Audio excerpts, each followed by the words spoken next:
बिस्मिल्लाहिर्रहमानिर्रहीम।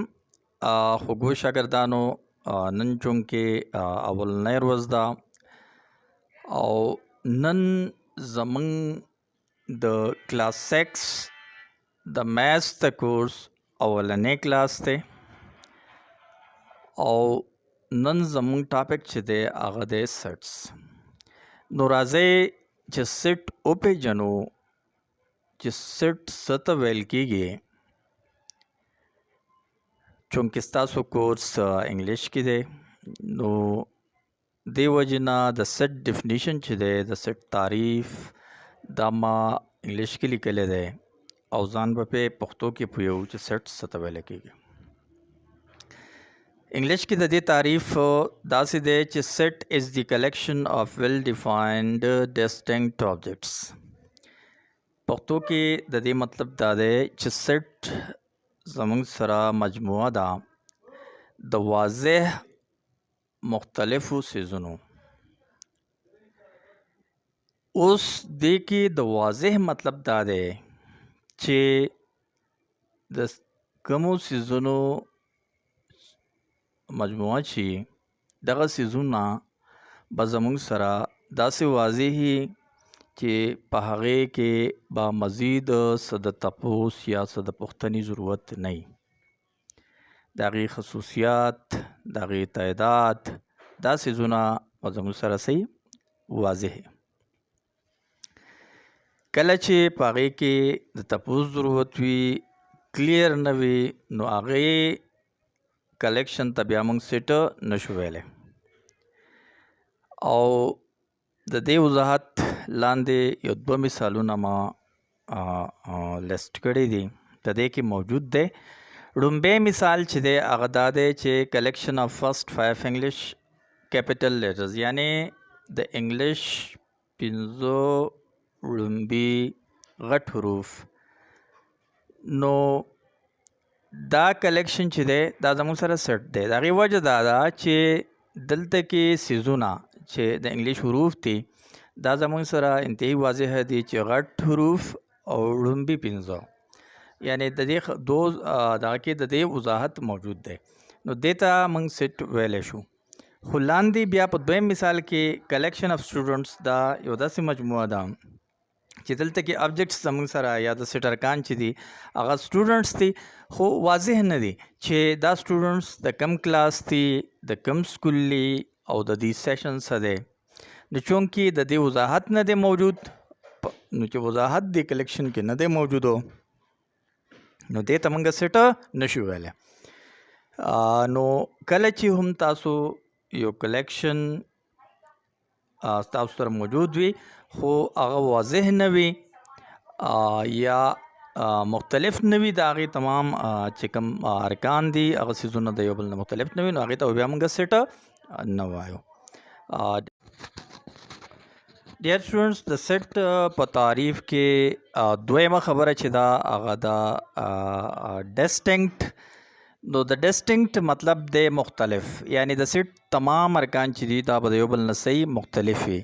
چېرته به په سیټ کې یو رکن یا دوه ارکان مطلب دا دی یو شانته نه وي، یا یو رکن به پکې بار بار دغې راغلی نه وي، یعنی دغې ریپیټیشن به نه وي شوی. او بیا لاندې ما تاسو ته د سیټ یو څلور مثالونه ذکر کړي دي چې تاسو دا وګورئ نو پوه به شئ. لومبی مثال دی د سیټ آف کرکټ پلیئرز آف مای سکول، یعنی زما سکول کې د کرکټ د پلیئرز سیټ. دلته کې پلیئرز چې دي دا زموږ سره آبجیکټ دي او کرکټ مای سکول چې دی دا د وضاحت دی، یعنی د څه پلیئرز یعنی د کرکټ پلیئرز او د کوم سکول نو مای سکول. نو دا دواړه چې دي نو دا د پلیئرز سره واضح کړی دی چې دا پلیئرز کوم د څه پلیئرز دي او د کوم ځای دي. نو دا سیټ دی. دویم مثال چې دی د سیټ آف انګلیش کیپیټل لیټرز، یعنی دلته کې دا لیټرز چې دي حروف دا زموږ سره آبجیکټس دي او انګلیش کیپیټل دا د دې سره وضاحت دی. دغه شانتي دریم مثال چې دی د سیټ اف نیچرل نمبرز لیس دین 10 یعنی د 10 نه وړوکي قدرتي اعداد چې دي د هغې سیټ.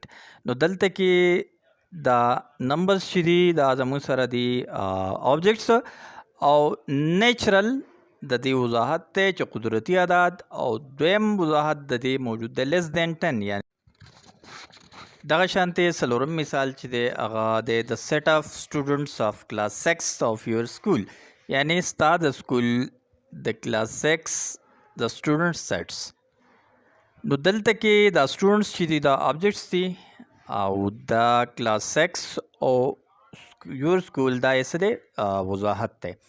نو په دې به تاسو پوهېدلي یې. زه تاسو ته هوم ورک در کوم اوس د دې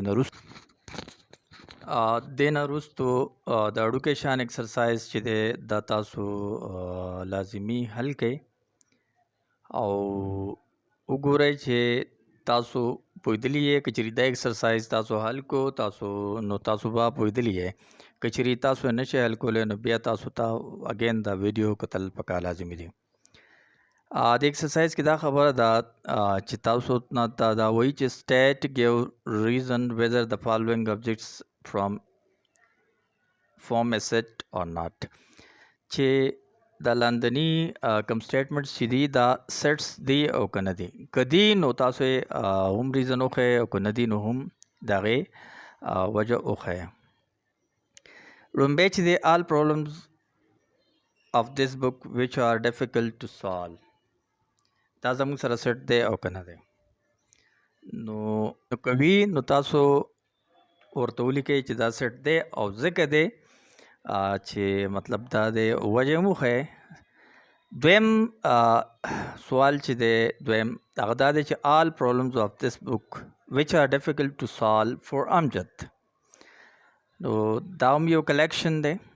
تاسو وګورئ چې دا سیټ دی او که نه دی. که یي نو ولې دی او که نه دی نو ولې نه دی. all the objects heavier than 26 kg یعنی هغه تمام objects چې هغه د 26 kg نه درانه وي نو دا آیا دا سیټ دی. که یي نو تاسو ورته یس ولیکئ، که نه وي نو نو ورته ولیکئ او وجه وښیئ. دغه شانتې څلورم نمبر سوال چې دی هغه د ایکسرسایز کې دا دی چې سټوډنټس ان ا کلاس روم. که چېرې دا سیټ وي تاسو ورته ولیکئ چې یس دا سیټ دی. که چېرې نه وي نو بیا تاسو ورته وجه وښیئ چې دا ولې نه دی. دغه شانتې پنځم نمبر سوال د دې ایکسرسایز دی بکس ان یور سکول بیگ. ستا په سکول بیگ کې کتابونه نو آیا دا سیټ دی که نه دی. که وي نو تاسو ورته ولیکئ چې دا سیټ دی او وجه وښیئ. دویمه خبره ده که نه وي نو بیا تاسو د دې د نه وجه وښیئ. دغه شانتې شپږم نمبر کوېشن دی چې دی هغه دی کاونټینګ ممبرز فرام 5 to 15. کاونټینګ نمبرز فرام 5 to 15 یعنی د 5 نه تر 15 پورې اعداد چې دي دا زموږ سره سیټ دی او که نه دی. که وي نو تاسو یس ووایئ، که نه وي نو تاسو وجه وښیئ چې دا نه دی. سټوډنټ اف یور کلاس who are taller than you یعنی ستا د کلاس هغه سټوډنټس چې هغه ستا نه دنګ وي یا د هغې هایټ ستا نه سوا وي نو آیا دا سیټ دی او که نه دی. که چېرې سیټ وي نو تاسو ورته یس ولیکئ او وجه وښیئ. سیټ کې دوه وجې دي چې واضح به وي او مختلف به وي. نو که چېرې دا دواړه وجې دې کې موجود وي خو تاسو دې به سیټ وي. که چېرې نه وي تاسو وګورئ چې آیا دا دې کې موجود دي او که نه دي. نو د دې ایکسرسایز په سولوشن سره به تاسو د سیټ کنسپټ چې دی هغه مو کمپلیټ کلیر شي انشاءالله. او نیکسټ چې دی نو هغه به بیا موږ بل کلاس سټارټ کېږي. تھینکس.